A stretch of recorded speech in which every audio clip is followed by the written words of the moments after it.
ஒருமுறை பிரம்மனுக்கும் திருமாலுக்கும் இடையே தங்களில் பெரியவர் யார் எனும் சர்ச்சை எழுந்தது.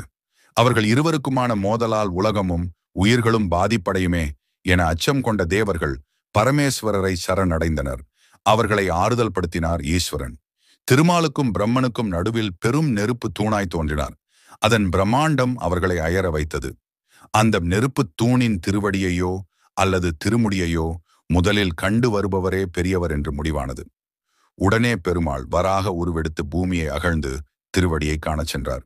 பிரம்மன் அன்ன பறவையாக மாறி திருமுடி காண உயர பறந்தார்.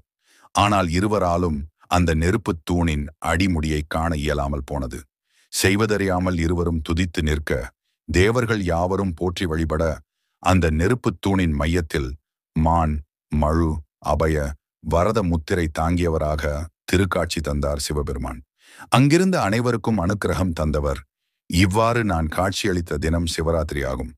இதுபோல் முன்னம் ஒரு சிவராத்திரி நாளில் தேவியும் என்னை பூஜித்து பேறு பெற்றாள். ஆகம முறைப்படி இந்த தினத்தில் எம்மை பூஜிக்க நல்லது யாவும் நடந்தேறும். பாவங்களை பொசுக்கி சிவகதி காட்டும் அற்புதமான இந்த பூஜை அஸ்வமேதம் முதலான யாகங்கள் செய்வதைக் காட்டிலும் 100 மடங்கு பலன் தருவது என்று அருள் பாலித்த பின் திருக்கையிலைக்கு எழுந்தருளினார். இப்படி திருமால் மற்றும் பிரம்மாதி தேவர்கள் சிவனருள் பெற்ற தினம் மாசி மாதம் தேய்பிறை சதுர்த்தசி நாள். இதையே உலகத்தார் மகா சிவராத்திரியாக கொண்டாடுகின்றனர்.